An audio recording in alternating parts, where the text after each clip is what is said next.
Okay, we are starting our 28 side dress application, and it's already off to a rough start because of me and not thinking, just not thinking. And then we'll click her back down.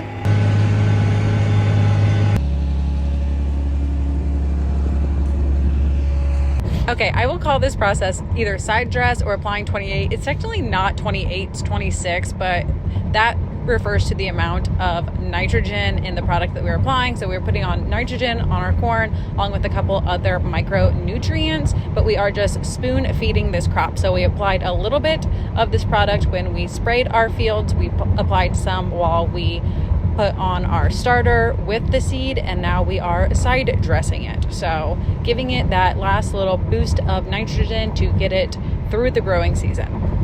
Today I was delivering some corn and I was on the way back with my second load, and I was thinking about what we need to do to get our everything around for starting our 28. And I thought, you know what, I never told anyone that I need to have sulfur in with my 28. So sulfur's really good for the corn. We need it. We put on 5 gallons with the weed and feed. And so we're looking to get like five more-ish gallons to have about 25, 30 pounds of actual sulfur on. So called the co-op, confirmed that I never told anyone that I needed sulfur. So there's no sulfur in this 28. It comes like just pre-mixed. So called around, figured out what we could do. So we got this tender delivered with thiazole in it, and the thiazole will have that sulfur in it for us. We're also mixing in 1 gallon of Ultramate zinc into it. And then our 28 is in here. Now this is enough 28 to do 125 acres. So I did not want to do 125 acres without any sulfur in it. So we have that to put in there, and then double checked, made sure everyone was on the same page. Next time I get a delivery of it, it will come pre-mixed with my sulfur and with the stabilizer in it. But that was a chaotic way to start things off and made me just feel stupid, and that was like something I should have been very careful about, and this should have been taken care of a long time ago, and I should have had all of my ducks in a row. But here comes JD now.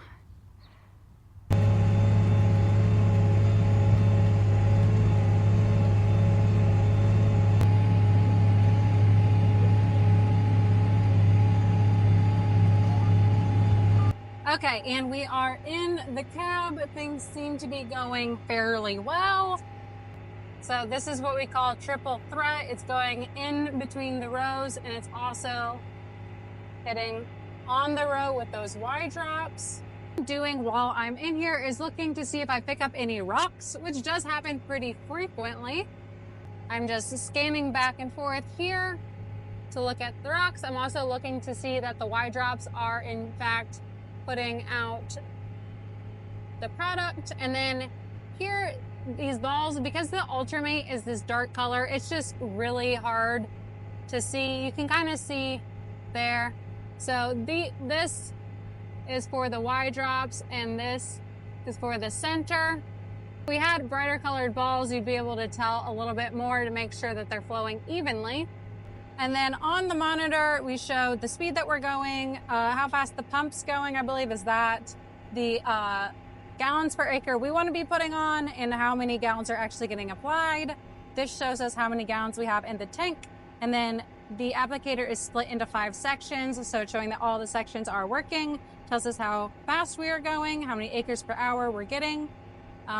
This is our field, and then we have product application and acres per hour. This shows that our auto steer is engaged.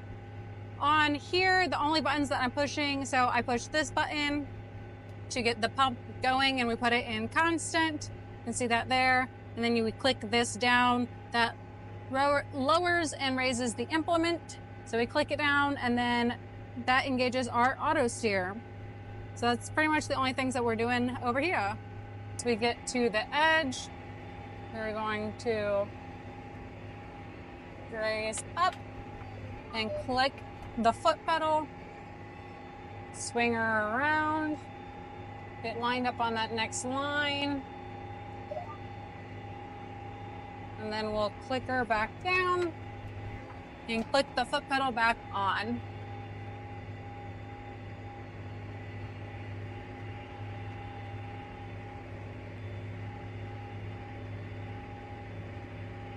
As far as our auto steer signal, we are using SFRTK. We do not put a unit on our planter, so this is following just our guidance lines that we have in here from planting the corn.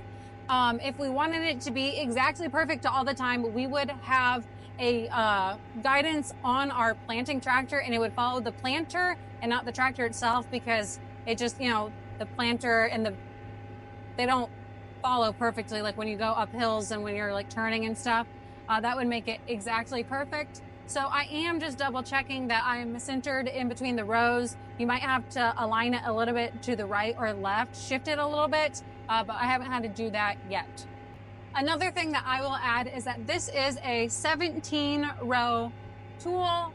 So our corn planter is 16 rows. So our options were to have a 15 row or a 17 row. We had a Spray King before, we had a 15 row, and that meant that outside edge was putting on extra. So this way, when we come back, this edge is putting on, the very last one is putting on a half rate. So it gets half of it going down that way and half of it coming back. So these are a full rate, and then the very one on the end is putting on a half rate, and then we'll hit it again on the way back, and then it'll have its full rate. And that's just how those things work.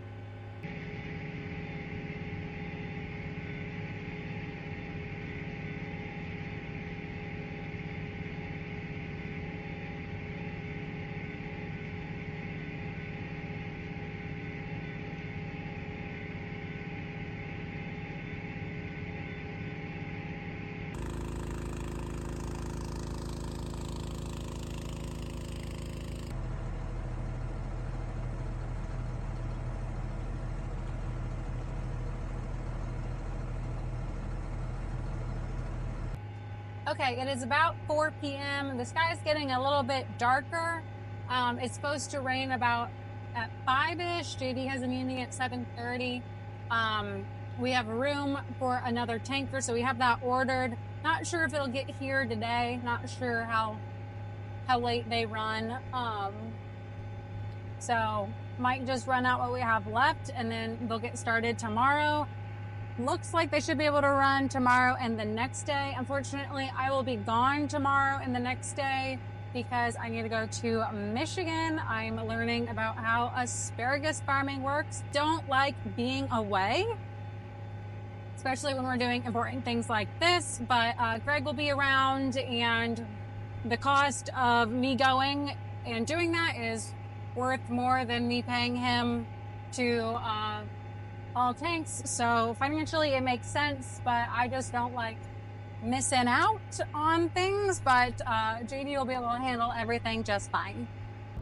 Side note from the editor, the day I left, JD got some 28 put on and then a shaft broke. He ordered a new one for like rush delivery. The manufacturer sent the wrong one, so they haven't been able to apply anything today. So I'm not really missing out on much, unfortunately.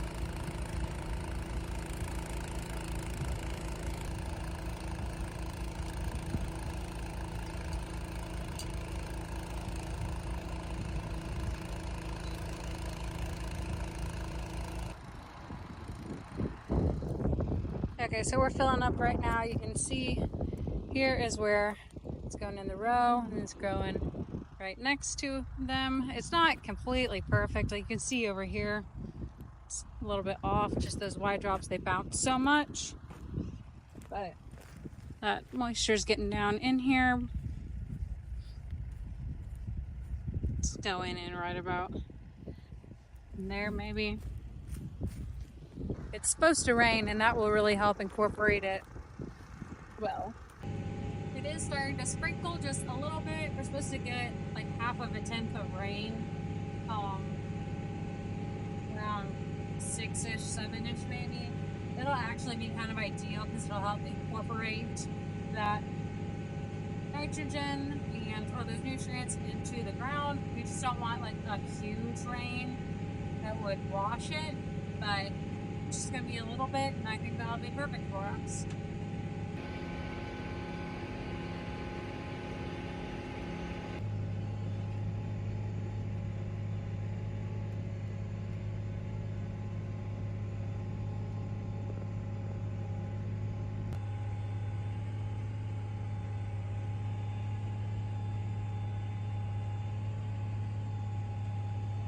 Okay, I picked up this tarp. However, I've already picked this tarp up in a different field. I threw it in the backhoe. It must have fallen out at some point. I think I picked up a couple rocks around here and brought them to the woods, and it must have fallen out. And so I picked it up the second time. But this time I'm the litterer. I don't know who the litter bug was the first time.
Tanner gave me a ride back to the shop to get fertilizer, and I have Mexican food for dinner.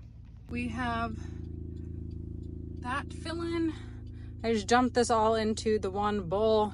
There is rice and beans under here, but dinner time. Okay, so it is starting to rain a little bit harder. My luck, I'm going to fill this up and then I'm going to be rained out, and I could have just gone home and eaten my dinner at the dinner table.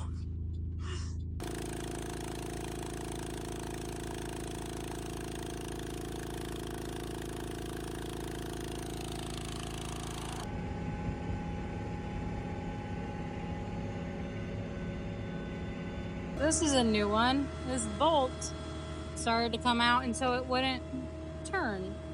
So I'm trying to get it straightened out. It's starting to actually rain a little bit more. Letting it run. I have this here. It looks like it's definitely like a little bit more wobbly, but I don't think it's gonna fall off. It has 3 other bolts in it, and it's starting to rain anyway, so just gonna run this out hopefully and then put that back on in the shop. Okay, I don't have any mud on my tires yet, but I'm going to get down to that end of the field and call it, because it's definitely only going to get worse.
I need to find a washer and a nut that fit this.